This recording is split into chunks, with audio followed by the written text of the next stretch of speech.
Después de siglos, Esparta sigue despertando admiración en los amantes del mundo helénico, y sería injusto de hablar de historia clásica si no se hace referencia a los espartanos. Esparta fue un estado que se aprovechó del mejor ejército de la antigua Grecia, un ejército con el que generó terror en las filas enemigas y en sus propios habitantes.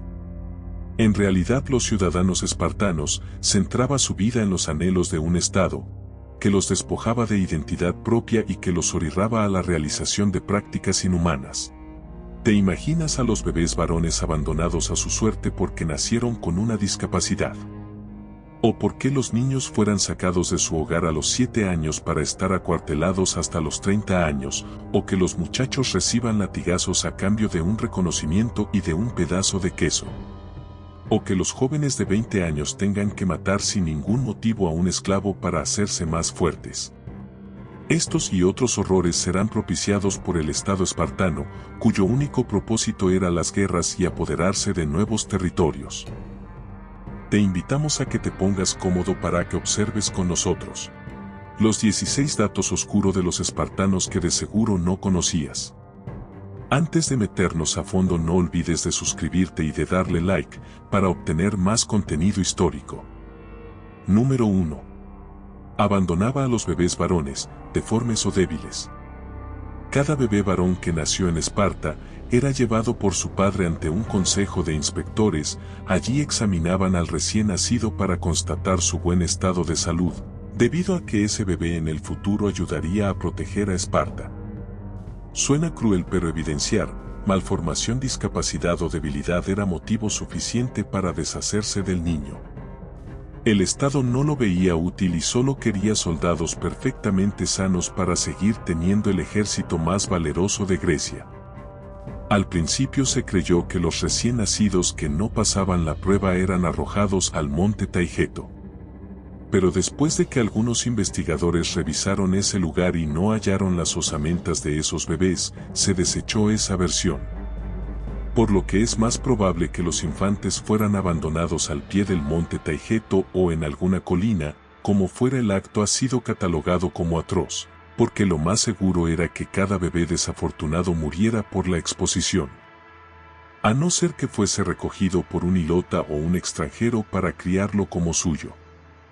Número 2. Los niños eran formados para la guerra. La convivencia de un niño sano con sus padres sería hasta los 7 años. A esa edad el pequeño ya debía haber sido disciplinado con el ejercicio físico, además el carácter debía estar parcialmente forjado. A los 7 años el Estado asumía la formación del pequeño y lo alejaba de su hogar, para encerrarlo en cuarteles. Allí ingresaba al programa Acoge y quedaba a cargo de un instructor. Este se encargaba de su educación, que incluye extremo entrenamiento físico para hacerlo resistente al dolor. También le inculcaba la lealtad por Esparta.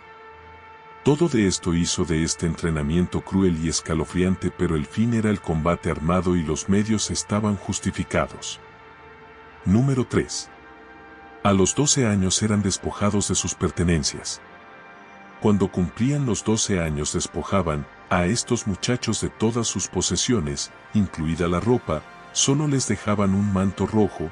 La supervivencia dependería de ellos mismos. Tendrían que cazar o robar para comer. Además, dormían a la intemperie y en camas de juncos hechas por ellos mismos. Número 4. En el Acoge se instigaba peleas entre los niños. En el afán de formar hombres de guerra, los instructores del Acoge fomentaron peleas entre los niños. No era digno mostrar debilidad ni cobardía. Si alguno la mostraba era sometido a la burla de sus tutores y de sus compañeros. Incluso el bochorno trascendía las paredes del cuartel de las ceremonias públicas. Era señalado por las niñas, quienes se interpretaban canciones cuyas letras y los ridiculizaban aún más. Número 5. Una mala respuesta meritaba un severo castigo. La destreza mental era tan importante como la física. Los niños espartanos, en medio de su ruda formación, fueron sometidos a largos interrogatorios y sus respuestas debían ser las precisas. El interrogatorio era extenso y podría alargarse fácilmente por 3 días consecutivos. Ante una mala respuesta el castigo era severo. No consistía solo en una golpiza, sino también en la privación de agua y de comida, que de por sí era muy poca.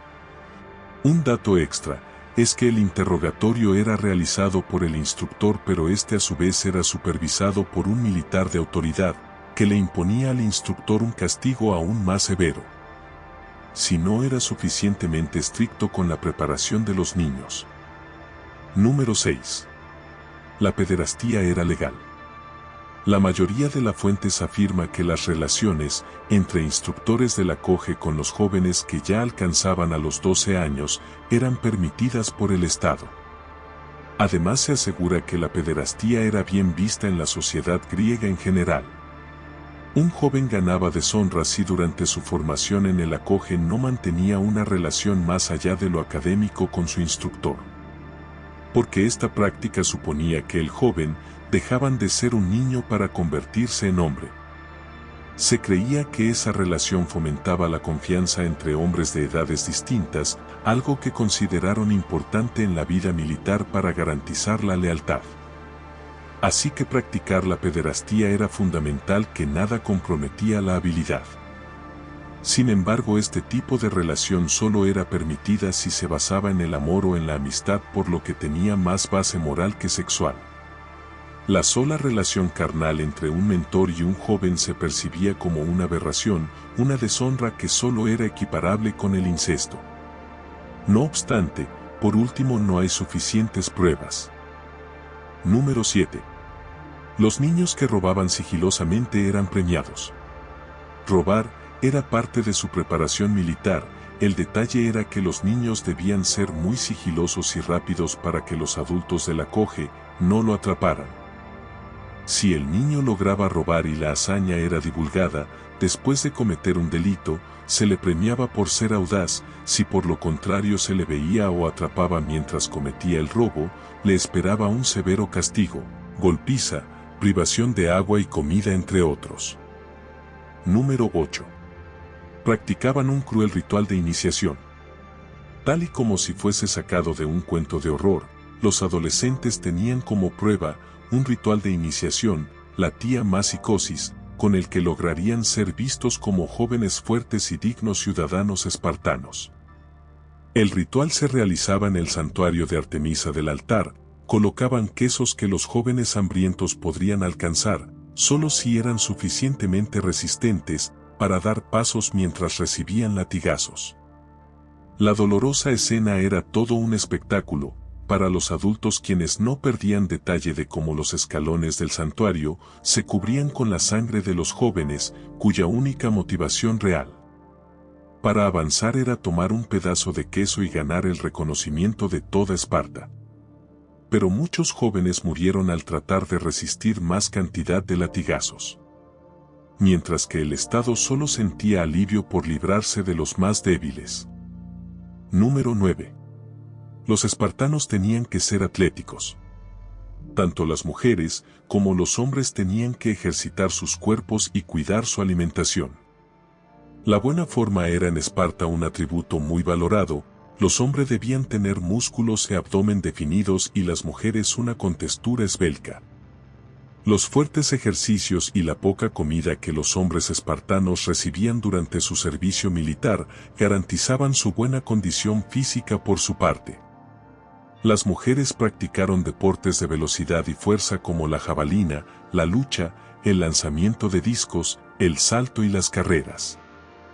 Quizá no se note que sea algo escalofriante, hasta que se menciona que no lo practicaban por decisión propia, sino por imposición del mismo Estado. Número 10. Consumían el caldo negro, una comida asquerosa. Los hombres espartanos comían austeramente, porque así el soldado no se llenaba y podía desplazarse con más destreza, y para asegurarse de que no comieran tanto, no solo le daban poco, sino que la comida era insípida o asquerosa. El platillo que más consumieron fue el caldo negro. Este se elaboraba con hierbas aromáticas, vinagre, sal y la sangre de animales. Se creía que el consumo de esta peculiar y nauseabunda preparación infundía coraje en los soldados, pero era más probable que ellos prefirieran morir en batalla antes que volver a probar el caldo negro. Número 11.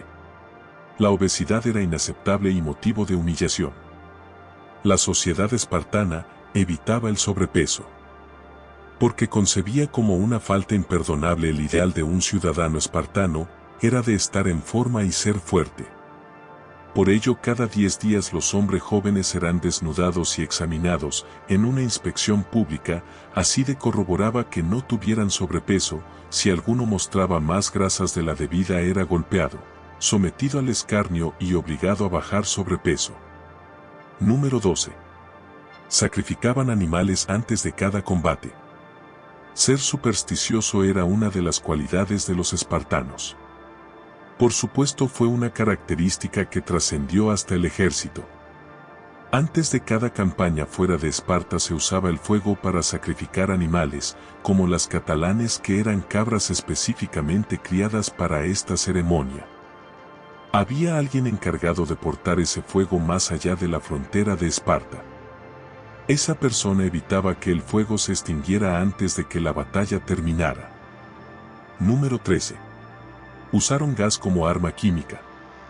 Muchos historiadores afirman que el gas tóxico se usó por primera vez en la Gran Guerra. Sin embargo, se sabe que el uso del gas como arma bélica fue empleado por los espartanos en contra de los atenienses. Durante la Guerra del Peloponeso, en el siglo V a.C., la mezcla del gas consistía en la combinación de brea, madera y azufre. Esta mezcla era encendida y producía un humo altamente venenoso, con el que se neutralizaba a cualquier acción ateniense. Fue así como los espartanos redujeron el número del bando enemigo y se alzaron con la victoria. Número 14. El soltero era degradado. El soltero era degradado en lo social, político y religioso, no podía disfrutar de las celebraciones públicas. Y sufría una censura descomunal y a veces era tratado peor que un hilota. El Estado obligaba a los solteros a cantar en los eventos públicos, su rebeldía ante las leyes. Además los multaba y los amenazaba con que perderían todos sus derechos ciudadanos si no accedían a casarse. Número 15. El matrimonio era obligatorio y garantizaban la reproducción. En Esparta, casarse no era un trámite para que una pareja viviera feliz, el matrimonio solo era un medio para la reproducción. En especial de los varones que luego conformarían la fuerza militar espartana, solo por eso el Estado obligaba a sus ciudadanos a contraer matrimonio. Muchos hombres se casaban entre los 20 y 24 años y veían a sus mujeres esporádicamente, porque la convivencia entre los esposos solo era permitida cuando el soldado completase su preparación militar, es decir, a los 30 años.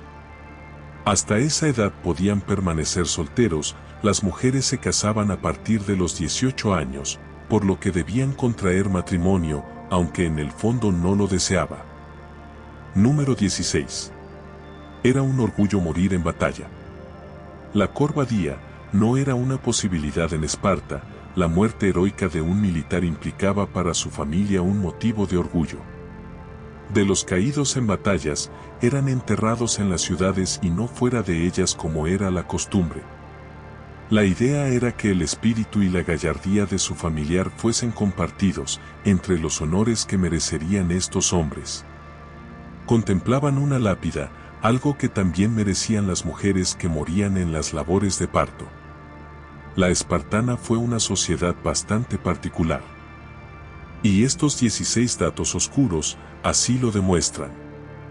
¿Qué opinas sobre ellas? ¿Conoces otras prácticas horrendas realizadas por los espartanos? Déjanos saber tu opinión. Esperamos que este video te haya sido útil. Si tienes que agregar, por favor compártelo en la sección de los comentarios, dale me gusta en este video y no olvides de compartir a tus familiares y mejores amigos, para que vean cuáles son las 16 datos oscuros de los espartanos que no conocías. Si eres nuevo en nuestro canal, no olvides suscribirte. Y recuerda, un pueblo que no conoce su historia está condenado a repetirla.